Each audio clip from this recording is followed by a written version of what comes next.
Hi, everyone. Hello. I'm Lauren. I am Ken. And this is Paradise After Dark. Dark. Missing and Unsolved. This is a Tomahawk Media production covering true crime, missing people, unsolved crimes, and cold cases. Please check out our website, paradiseafterdark.com. On the website, you'll find links to all of our episodes, even the archived ones, our mailing list, merch store, and links to our social media. We also have a cute little virtual tip jar there, so if you leave us a tip, we'll give you a shout out on the show. So, Lauren.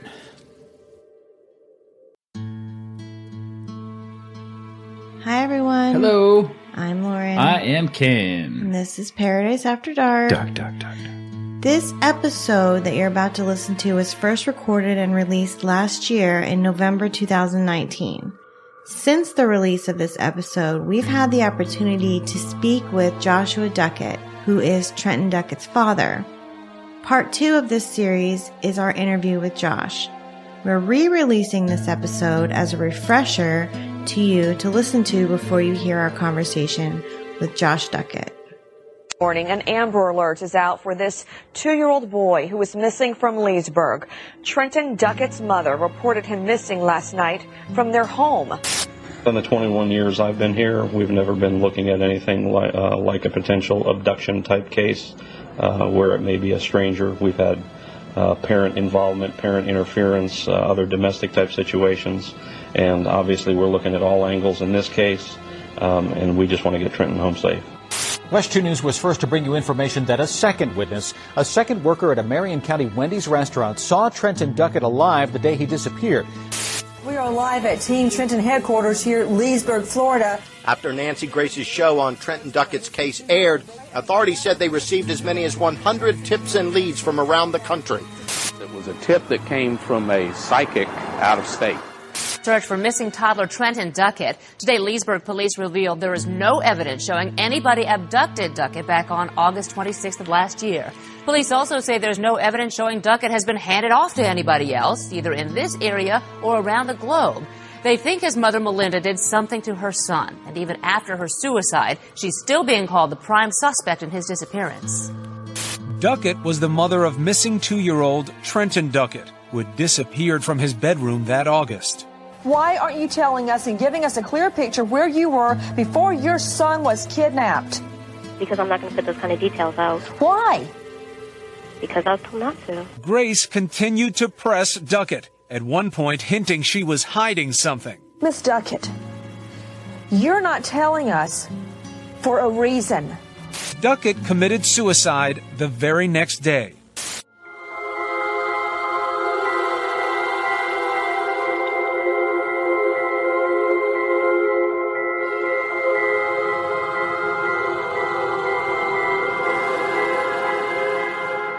Hi, everyone. Welcome. I'm Lauren. I am Ken. This is Paradise After Dark. Dark. Paradise After Dark is a bi-weekly podcast covering true crime, unsolved mysteries, missing people, urban legends, and the dark side of the Sunshine State. This week we are discussing the disappearance of 2-year-old Trenton Duckett from Leesburg, Florida. Very sad story. Yeah. All the way around. Mm-hmm. So, but first, if you would like to support our show, please subscribe at patreon.com/Paradise After Dark podcast. Yes, and we have a new patron, Audrey. Oh, yes. Thank you. Audrey coming in at the urban legend level. Thank you. And just so everyone knows, we are a grassroots operation, researched, written, directed, and produced by us. So, again, if you'd like to support the show, please subscribe at patreon.com/Paradise After Dark podcast. Now back to the show. On August 27th of 2006, a few weeks after his second birthday, Trenton Duckett vanished from his bedroom in his mother's home at the Windermere Villas apartment complex in Leesburg, Florida. His 21-year-old mother, Melinda Duckett, said she had checked on her son around 7 p.m. that evening, then went in the living room and watched a movie with some friends. After the movie, she went to check on him again, and he was gone. She dialed 911 around 9 p.m. that night. When police arrived, Melinda pointed out that the bedroom window screen in Trenton's room had been cut.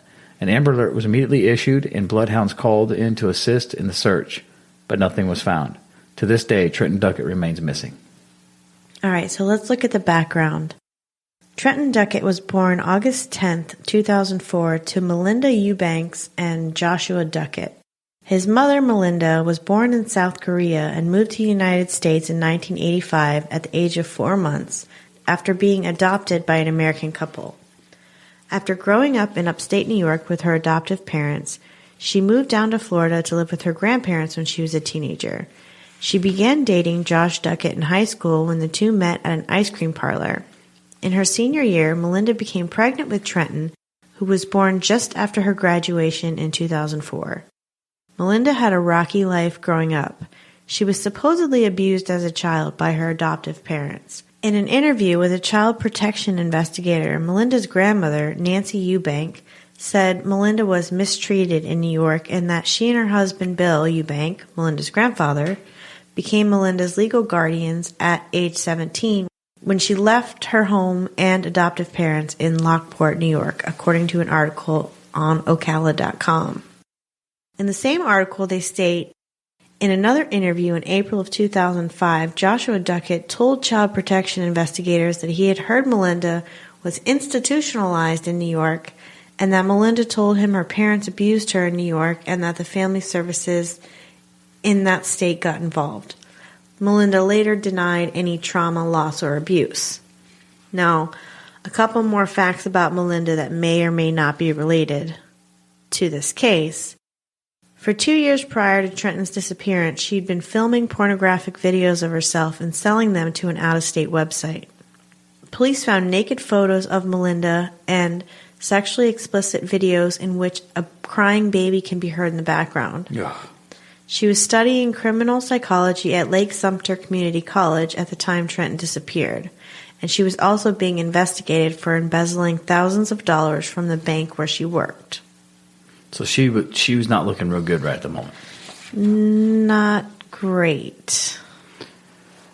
Well, I guess it surrounds you, the company you keep. Now, Trenton's father, Joshua Duckett, is the son of James Duckett. Now, he's a former police officer who's currently on death row after being convicted of raping and strangling an 11-year-old girl in 1987. Now, his mother, Joshua's mother, Carla Macero, had a very rocky relationship with Melinda from the start. She and her son Josh had an unusually close relationship, which I always find those real weird. Mm-hmm. But there were rumors that she was threatening to take custody of Trenton before he was even born. And she also accused Melinda of arson when her flower shop burned down in April of 2005.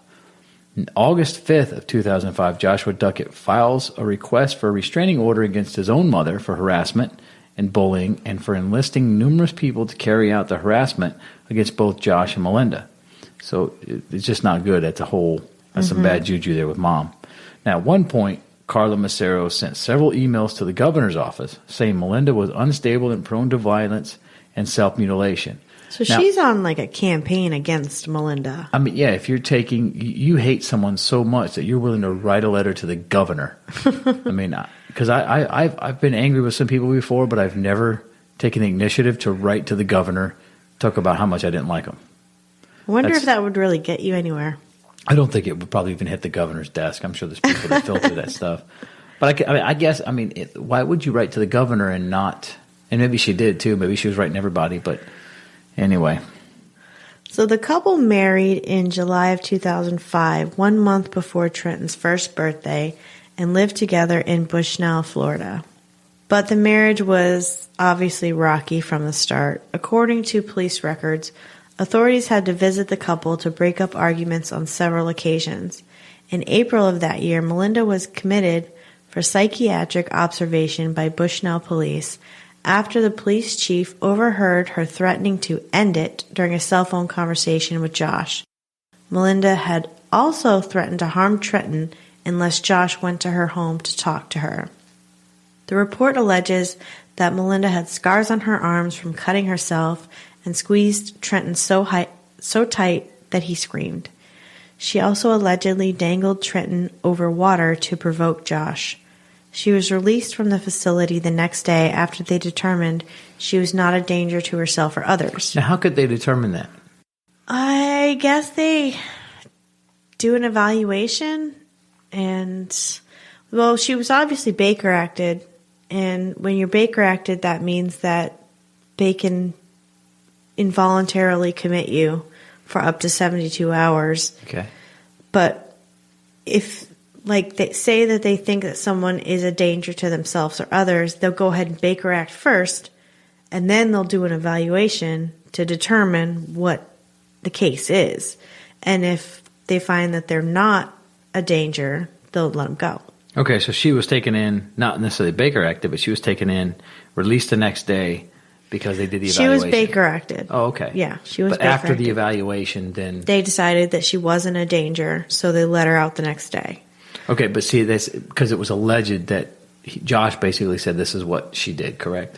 Well, a police officer overheard her threatening to end it. Ah, okay, yeah, that's right. You're right. So Josh alleged that Melinda was abusing Trenton, but then recanted and signed an affidavit saying he made it all up. On October 31st of 2005, Josh and Melinda got into a fight in the parking lot of an Ocoee mall. DCF received a report from Lake County that said Melinda scratched Josh during an argument in the car. She is also alleged to have threatened to kill Trenton and held a knife against his leg. Afterward, Trenton was briefly placed in foster care. He was later placed with his great-grandmother, Nancy Eubank. The DCF records also report that Melinda had a psychological evaluation in December of 2005, and she was diagnosed with obsessive-compulsive personality disorder. But entry after entry indicated that there was no psychological reason that would preclude Melinda from being a capable and loving parent. Except for the fact that she's constantly have to take evaluation tests. In June 2006, Melinda Duckett filed for divorce.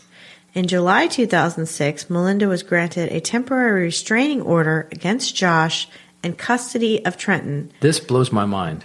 Josh had allegedly sent Melinda a threatening MySpace message in which he threatened to kill her and their son. Okay, you want to talk about the night Trenton disappeared? Mm-hmm. All right, so let's talk about that for a minute. Now, as I mentioned earlier, Melinda told police that she had put Trenton to bed at 7 p.m. that evening and then went to watch a movie in the living room with two male friends. Now, the two male friends who were there with Melinda that night have been 100% cleared by police and play no part in the story at all, other than the fact that both told police they did not see Trenton on that evening, so they will not be named. So they were there. They know they were there, and yet... She had two friends over. And neither one of those claimed to have even seen him there that night. Yeah, but she claimed she put him to bed before they got there. And okay. But yeah, they have no recollection of even seeing it. So I don't think we don't have any names of these people at all. No. Their names have been withheld, correct? Well, their names are out there, but we're not going to name the names. Okay. I thought the police had withheld their names. Well, I found the names. Okay. Of course you found the names. But so anyway, well, when the movie ended, it was around 9 p.m. and she went to check on Trenton and he was gone. Now, according to an article in the Seattle Times, an unidentified man reported the toddler's disappearance to 911. Melinda Duckett's son is missing, the man calmly told a dispatcher. He was in the bed sleeping. She went in to check on him, and he was not there. The dispatcher then asked to speak with Duckett, and the man can be heard calling her name 3 times. She then comes to the phone, panting, out of breath, and the dispatcher asked her what her son was wearing. I don't know. He was ready for bed, she said, breathing heavily. He might have had his shirt off. He had a pair of jean shorts. He's only 2 years old. So she then tells the dispatcher, I was watching a movie that was 2 hours long. I had checked on him before anyone came down to the house. And now I guess they found that the window screen in the bedroom had been cut into like a U shape. Mm-hmm. So the screen is cut open, and which obviously looks like somebody broke in. About 100 officers and several bloodhounds from half a dozen Central Florida agencies again searched the Windermere Villas apartment complex the following day. Officials issued an Amber Alert early that Monday morning, the day after Trenton went missing.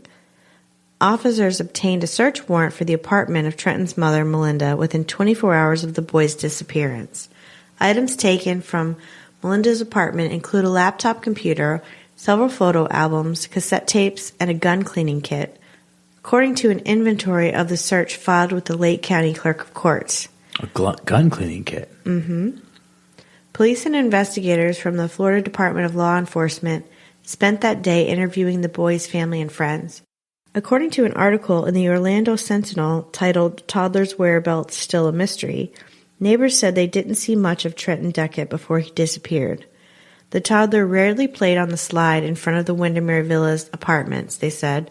In fact, some people living in the same courtyard said they had never seen the 2-year-old boy until police handed out flyers with his face on them. On the 4th day spent searching for the boy, neighbors said they were as baffled as investigators by the toddler's disappearance. Information about Trenton's disappearance aired briefly on the following Saturday night on the television show America's Most Wanted. Joshua Duckett, who hadn't even seen his son Trenton since June of 2006, pleaded with the public to help find Trenton. I mean, he was very compassionate. He was sad. He was upset. So he was basically pleading with everyone, hey, help find my child. And Josh said their relatives and friends passed out more than 5,000 flyers with photos and information about Trenton throughout the state and went as far north as South Carolina. And Duckett said at a press conference held at City Hall on Tuesday, September 5th, 2006, he is trying everything to bring 2-year-old Trenton home. He described his son as a ball of joy who was always bouncing off the walls. We've made ourselves fully available to them, speaking about the police, 24 hours a day, he said, referring to himself and his family. And Josh Duckett said Tuesday that he had taken a polygraph test. He didn't know the exact results, he said, but added that investigators' response was favorable. Melinda Duckett did not attend the press conference at City Hall that day, and she also refused to take a polygraph. Within days of Trenton Duckett's reported disappearance, August 27th, investigators found toys as well as photographs of the 2-year-old, including his sonogram image, in a dumpster at his mother's apartment complex, according to law enforcement officials. Who throws that away? I don't know. One source told the Orlando Sentinel that police also found freshly painted walls when they searched Melinda's apartment. It was also said that although the window screen in Trenton's room was cut, there were no fingerprints on the window and no disturbances on the ground below the window, something police would have expected if someone had come in and out. Melinda's grandmother, Nancy Eubanks, told authorities that Melinda and Trenton were with her all day on August 26th, the day before he went missing. But police were having a hard time piecing together where they were from 4 p.m. on August 26th until the 911 call at 9 p.m. on the 27th. Leesburg Police Captain Steve Rockefeller said investigators consider the mother's and the child's whereabouts iffy on those 2 days and asked that anyone who saw them during this time please come forward to talk to police. It was later learned that the hours before the son was reported missing, Melinda packed up Trenton, his diaper bag, and her new shotgun and headed north to Ocala National Forest. She told her attorney that she had planned target practice but couldn't find the massive forest rifle range. So she's going to take her son shooting. Target shooting with a shotgun. Exactly. Genius. You don't really target shoot with a shotgun, people. You just kind of shoot one. Then she drove around Central Florida in an 8-hour odyssey, according to another article from the Orlando Sentinel, going from Interstate 75 to Florida's Turnpike to Altamonte Mall, where she said she changed Trenton's diaper outside Sears, then went to TD Waterhouse Center in Orlando, which is currently named Amway Arena. Finally, she spotted signs for U.S. Highway 441 and headed home to Leesburg. But 2 other sightings placed her alone in Leesburg that day. So 2 other places she went to, people saw her, but never saw Trenton. Nonetheless, investigators started searching the Ocala National Forest, this time using cadaver dogs, and divers were aided with sonar in their probe of the murky waters, but they came up empty. The discoveries in the trash, Melinda's reluctance to cooperate with investigators, and her sketchy story about where she was on that day led authorities to look more closely in the young mother's direction from early on in the investigation, said the sources familiar with the case. Police would later say that they had cause to arrest Melinda 4 days after Trenton disappeared but chose not to. Investigators began following Melinda and considered using other surveillance techniques, hoping that she would lead them to the boy. Well, that's a smart tactic to use. I mean, right. Because if he's missing and we don't know where he is or what happened, if she did know, she might return. Because they say that happens. Mm-hmm. You know, so. Well, on August 31st, after seizing Melinda's computer, investigators discovered that the threatening MySpace message that Josh supposedly sent to Melinda back in July, prompting the judge to order a restraining order against Josh, was actually written by Melinda after she hacked into Josh's MySpace account. Ooh, not good. So she could have been arrested and charged for that. Rockefeller said police hid their findings from Melinda Duckett, but drafted a charging document that could have been signed quickly by a judge and used to arrest her in case she tried to flee. So this is one of those scenarios where they could go arrest her, but they were holding off. Maybe were they still hoping that she would lead them to maybe where Trenton was? Right. Yeah. So I mean, do you feel like that's why they held out on this? Yes, I think that's exactly why they held out on it. Because if she had handed him off to someone, which is one of the theories, she may have wanted to see him. Okay. So they were kind of like following her. They had surveillance on her. Or if she had done something to him. Maybe like if she had murdered him or killed him and buried the body somewhere or left him somewhere. She may have returned to move it or check on it or anything along those lines. But also I kind of want to, I think that this MySpace thing is kind of important because if you think back to what we just said about they were going through a rocky divorce and they were fighting over custody of Trenton. Now that is a pretty sneaky, sly, slimy, snaky kind of thing to do back in the MySpace days, remember? Yep. She hacked into his account and sent him a message, sent herself a message from his account with all these threats saying that he was going to kill her and kill their son.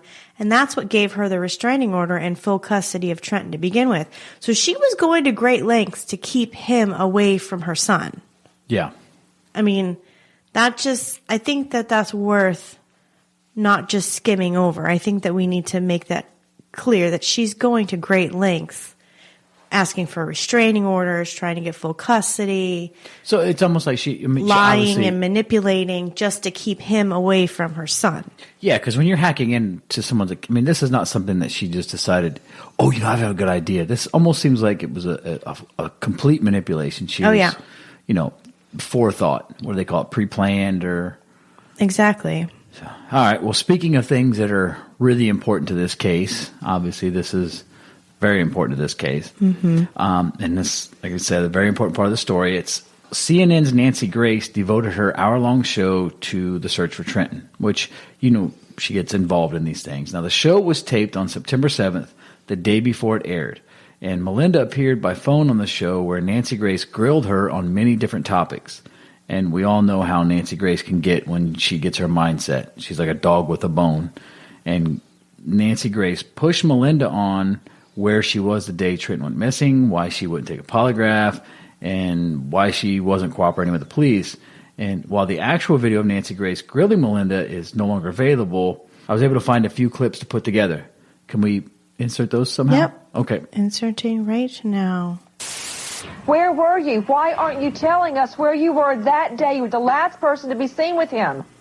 And we've already gone out and distributed the flyers and spoken. Right. Why aren't you telling us and giving us a clear picture of where you were before your son was kidnapped? Because I'm not going to put those kind of details out. Why? Because I was told not to. Miss Duckett, you're not telling us for a reason. What is the reason? You refuse to give even the simplest facts of where you were with your son before he went missing. It is day 12. With all media. It's not just there, just with all media, period. So on September 8th, 2006, Melinda Duckett was found dead from an apparent self-inflicted gunshot wound to the head in the closet at her grandparents' home. She wrote a suicide note to her parents and grandparents. She also wrote a letter addressed to the public, expressing her love for Trenton and anger over being faced with ridicule and criticism.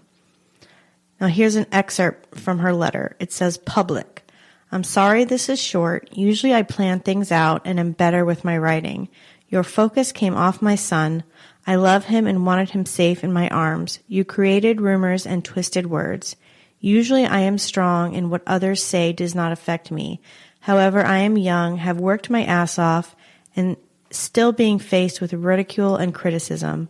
I only wish that you do not push anyone else. I do not bleed my emotions to the public, and throughout this situation, you did not understand that. There were many more errors made in understanding me, but time is short and I have more important people to speak to. So Melinda placed the neatly written, unsigned 2-page letters on the dashboard of her car. She then grabbed her grandfather's shotgun, went inside the closet, placed the gun under her chin, and fatally shot herself. Melinda's family immediately blamed Nancy Grace for her suicide. Jerry Eubank, Melinda's father, told the Orlando Sentinel that Nancy Grace's interview destroyed his daughter. Melinda was tricked into appearing on the show by producers who told her they just wanted to help find the child, he said. She disintegrated. The show absolutely destroyed her, Eubank said. No question. Which, I mean, I can understand why he would say this. But well, Nancy Grace is tough. Yes. I mean, of course, Melinda, nothing is lining up in her favor. So whether she's innocent or guilty, she has nothing is pointing, nothing's really in her. Nothing's making her look good is what I'm trying to say. Right, yeah. Nancy Grace issued a statement by email. We feel a responsibility to bring attention to this case in hopes of helping find Trenton Duckett, who remains missing. Our goal in our continuing coverage of Trenton's disappearance is to enlist the public's help in finding him. Grace's statement read, while Miss Duckett's death is an extremely sad development, we remain hopeful that Trenton will be found safe, and we will continue to cover the case until it is solved. A few days later, Nancy Grace appeared on Good Morning America to talk about the case, and here we have a clip of that. Very much for joining us. I've known you a long time. You are a victim's advocate. I'm sure that you are very distressed by this. How are you doing? I'm doing fine. The focus is certainly not on me, and good morning. It's nice to see you, Chris. Long story short, Trenton Duckett still has not been found, and at this juncture, police are agreeing with me right now. They are now trying to search what we have now learned to be the most recent known whereabouts of Melinda Duckett just hours before Trenton Duckett went missing. What you just showed was the end of practically an hour-long televised broadcast there on Headline News, where for an hour Melinda Duckett would not admit she would not take a polygraph, would not give police a timeline, and now police are trying to construct that without the help of Trenton's mother. And that's the whole question here, Nancy Grace. Do you feel responsible now that some of the information that could have helped police is gone forever with this mother? Do you feel that maybe your hardline stance may have made it more difficult to find this little boy? No, I don't. My interview followed hours and hours of police interrogation of Melinda Duckett. Unfortunately, Melinda Duckett had attempted suicide in the past.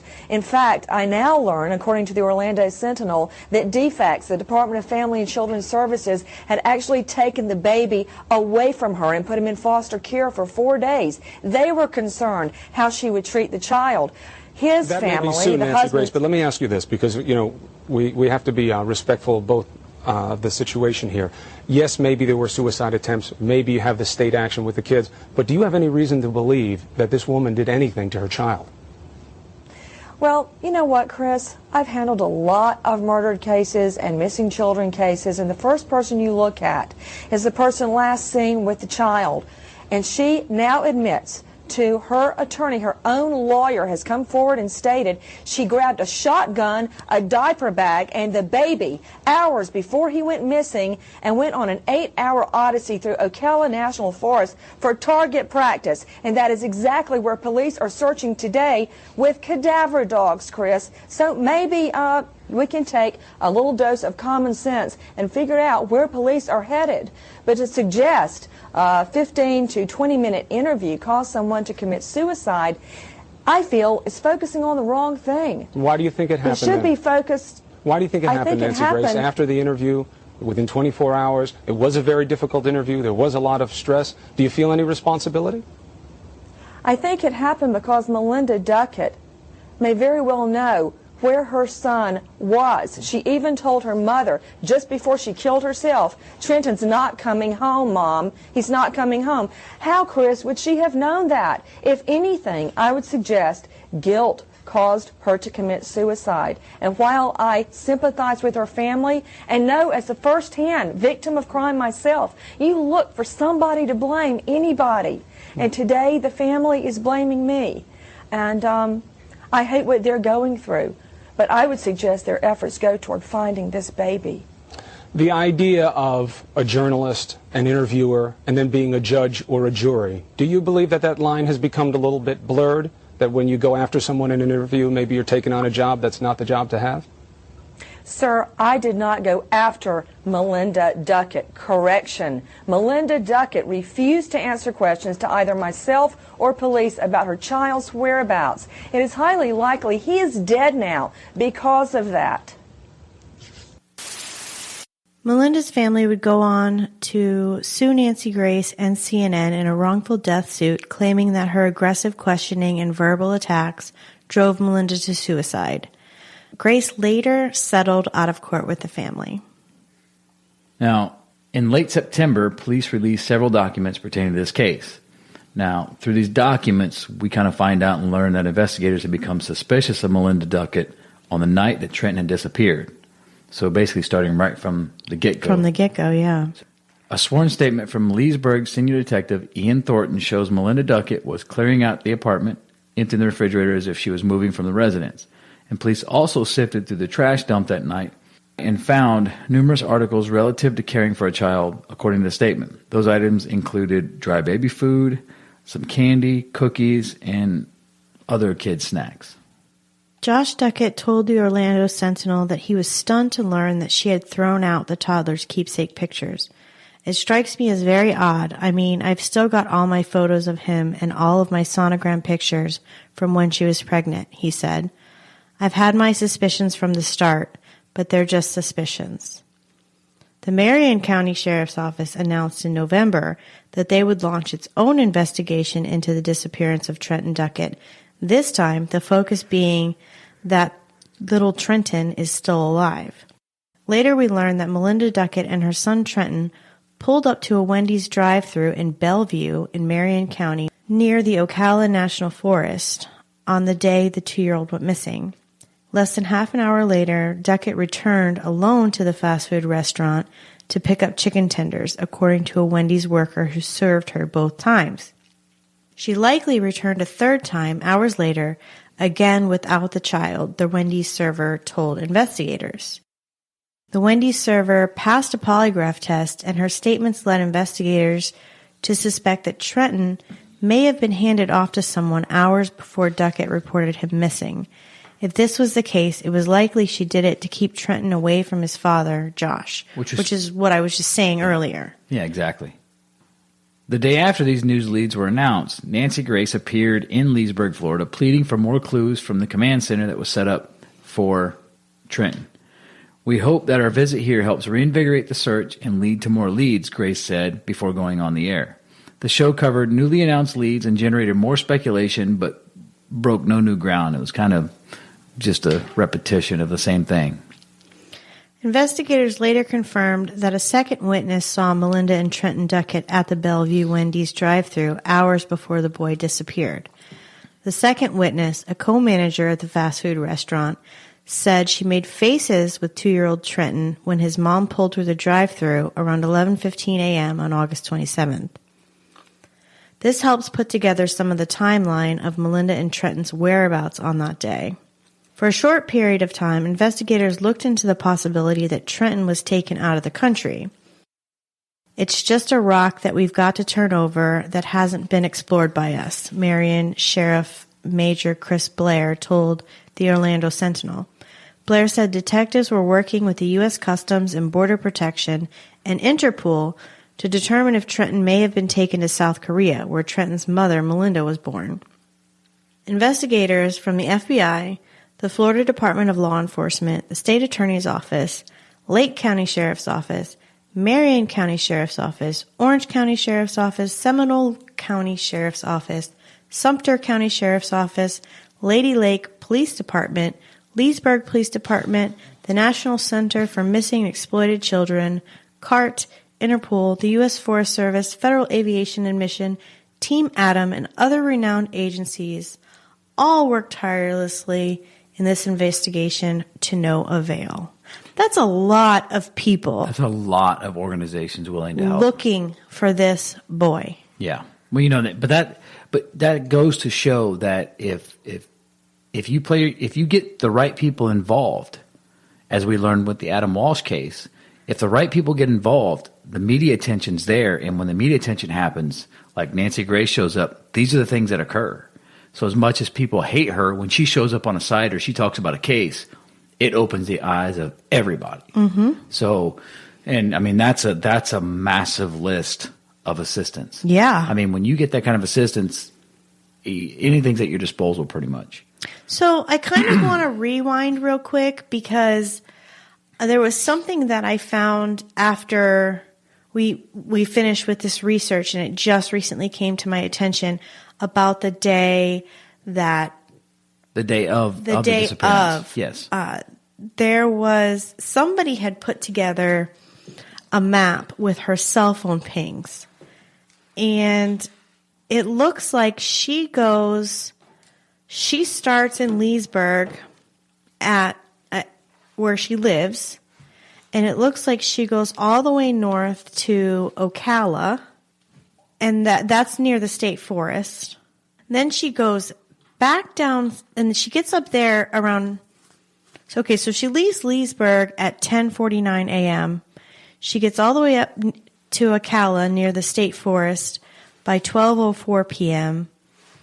The Wendy's sighting is before she gets to the forest at 11:30. Then she comes back south, and even further south, she goes into Orlando. She goes all the way into like the heart of Orlando, and then she goes back up north, and it looks like arriving home around 3:53 p.m. Now, is this something you can post to our social media? Yes, I am going to post. I am going to post this map, and it's probably making absolutely no sense to our listeners right now. They have to look at it, but I am going to post this and a few other documents that I found on our social media. And there was one correction that I would like to make, because I know I mentioned earlier about the Amber Alert. It wasn't issued that day immediately. It was the next day. Okay. That was my mistake on that, because we introduced that later. So since we're making corrections and adding new stuff, I want to make a correction on that. It was the Amber Alert was the next day. Okay. So now almost a year later, after Trenton went missing in August of 2007, the Leesburg Sheriff's Office announced that they had come up with basically ruling out two theories. Trenton was not abducted, and his mother did not hand him off to anyone. And instead, the evidence authorities collected since his disappearance led to conclude that Melinda staged the abduction before killing herself 12 days later. And the police department of Leesburg Major Steve Rockefeller said, one theory Leesburg police said they have not ruled out is the possibility that Melinda Duckett killed her child. And I'm leaning towards this, but I'm not sure of the motive of that. Well, I mean, I don't understand the motive. Now, like in Casey Anthony kind of thing, it's kind of the same scenario. I didn't understand the motive in that either. Well, it's almost as if the way that I'm looking at it as a mother, and I cannot, for any reason that I could ever even think of, imagine hurting my own child. But in this case, and from what we do know, and we know her background with possibly some mental illness and a lot of manipulation. I've heard some people refer to her as a sociopath. And it's obvious that she went to Great Lakes to keep Trenton away from his father, Josh. Yes. So the only thing that I could think of is, that theory, like, if I can't have you, no one can. Sometimes the husband will kill the wife. Or I'm thinking along those lines. If she did kill her child, it would be one of those things that she would rather have the child dead than give him up to the father. Yeah, and everything... Which is fucked up. It is. And now, I know that if here's two things, and then people can depict, kind of pick this apart if you choose, because that's what they do. But if you look at like the suicide note and the note she left, she always spoke about Trenton in current terms. She didn't refer to him in past tense. Whereas in the interview that Joshua Duckett did on news media and things like that, a couple times he referred to Trenton in the past tense. And what I mean by that is, and I get it because he wasn't able to see him, and so he got kind of ridiculed in the media and on Reddit, of course, because he kept referring to Trenton in the past tense, and he never really got to see him much. So it wasn't like because remember, she was keeping him away, so he was like, yeah, he was always this way, and which in his mind he would think that way because it's like when he came and visit me, but then he would leave, so everything that he remembered about Trenton was in past tense. And he never defended himself that way, but I'm going to defend him that way because I've done a lot of research on that guy, and I'm not really seeing anything that he may have done at that time. Well, and then another thing to look at is if she had passed him off to someone else, which was one of the theories, why would she kill herself? Yeah. The only reason I could picture her, and some people have said that she killed herself because after the Nancy Grace, she wasn't being portrayed as the victim anymore. She was, in the public opinion, she wasn't the victim, and she wanted that. She had that victim mentality. She wanted that victim status. But I just can't imagine if your child was still alive and you hadn't done anything to him and he was missing, why would you kill yourself? Yeah.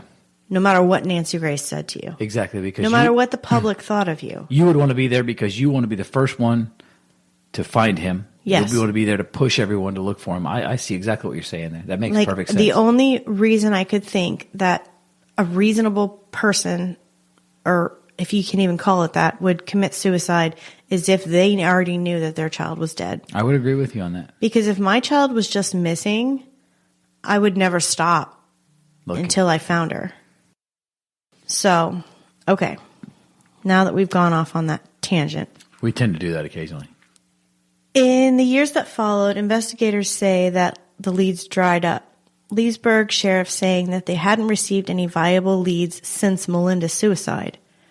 The psychics came out of the woodwork, of course. Imagine that.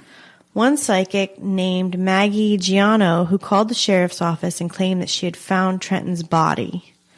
Deputies responded to Giano's summons, noticed a pile of children's clothes topped by a piece of what appeared to be a blue blanket, so they searched. The blue turned out to be that of a shirt, and a cadaver dog brought to the scene found nothing. Sheriff Gary Borders said his new officers searched where Giano claimed Trenton was buried because of the clothes they saw, not because of her tip. He said they talked with detectives about whether to charge her with filing a false police report, but decided that they couldn't show she intentionally did so. She genuinely believed that the child was buried on the property. Now, I'm not going to lie. I mean, I understand if you want to call in a psychic to get some kind of, maybe to get something. There are some scenarios where I've seen psychics maybe, I don't know, they can kind of direct you a certain way. Sylvia Brown? Yeah, exactly. I think she's full of caca. Really? But anyway, so I'm saying is it just, I don't know, when you're bringing psychics in, now you're really just reaching for straws. You're better off to just conclude with something and go with that. So I just get frustrated because I don't know. We'll talk about it in a minute maybe. Now, in 2015, that's 9 years after his appearance, the NCIC put out a new age progression photo of Trenton and what he would look like at age 11. And another age progression photo was released in 2017. Are we going to post those? Can we post those? Okay. Yes, we will. All right, we'll post those for everyone to see. Now, every year, Josh Duckett and his family hold a candlelight vigil outside City Hall in Leesburg. This year, about 30 people attended the vigil.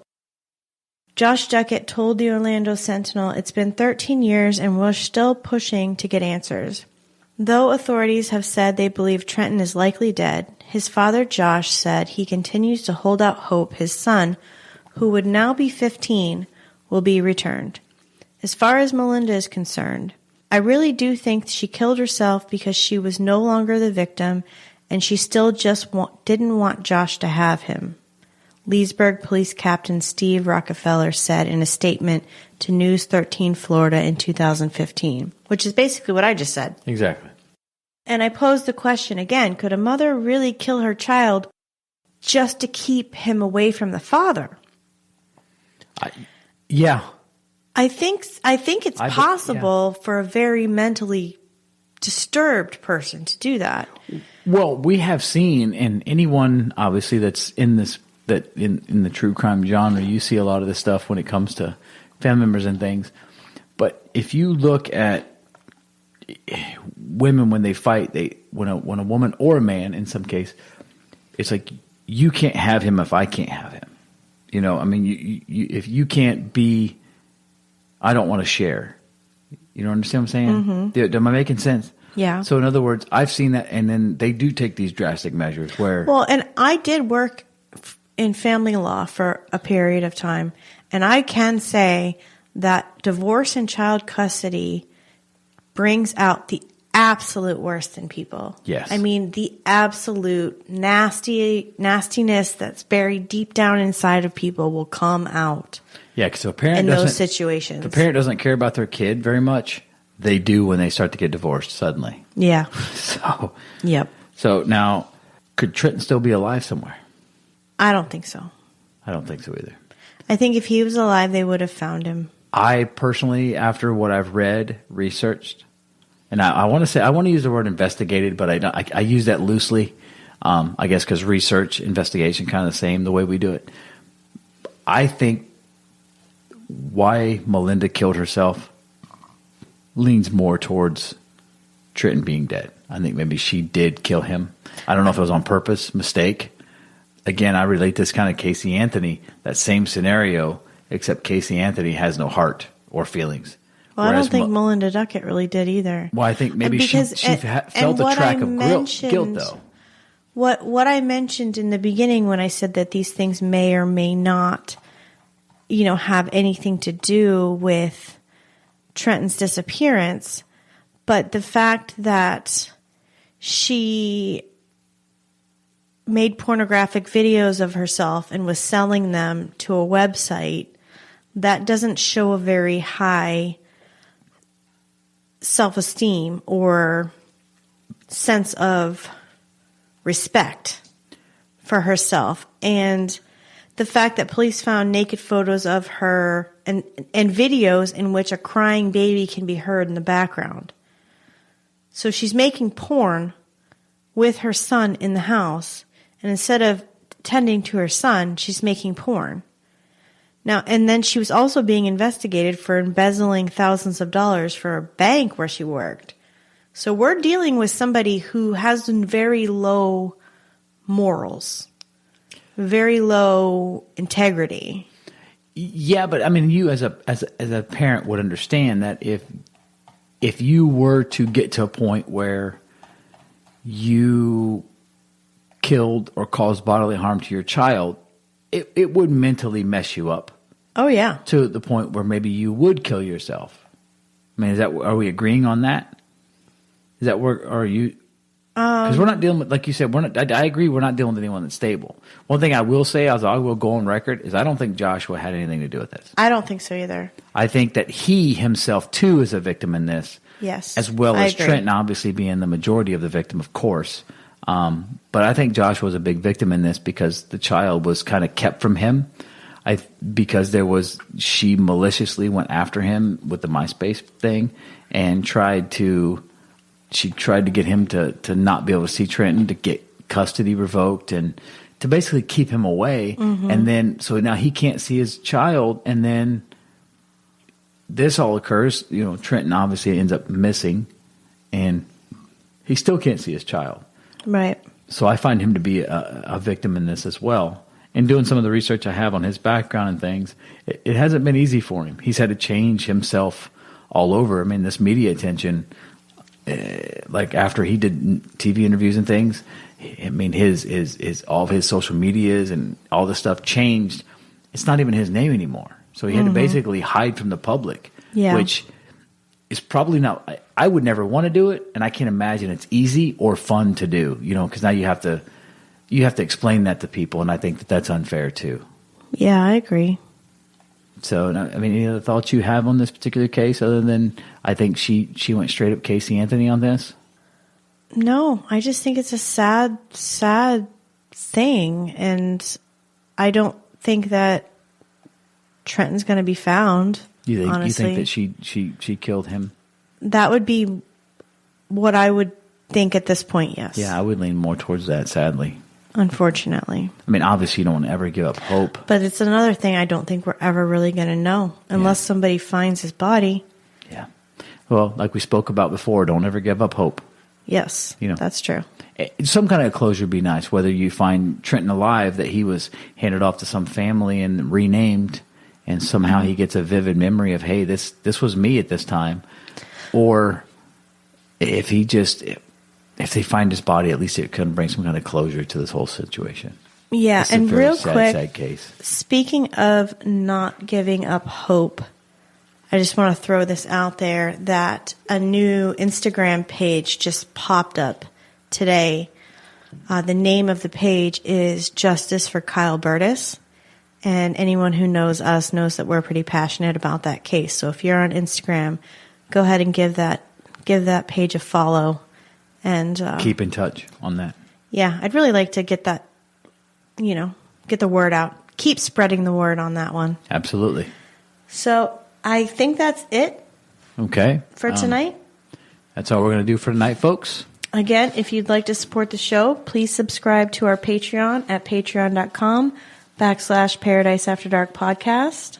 And check out our Etsy store for some awesome Paradise After Dark t-shirts. Make sure to follow us on social media at Paradise After Dark Podcast on Instagram and Facebook, and at Paradise Dark 239 on Twitter.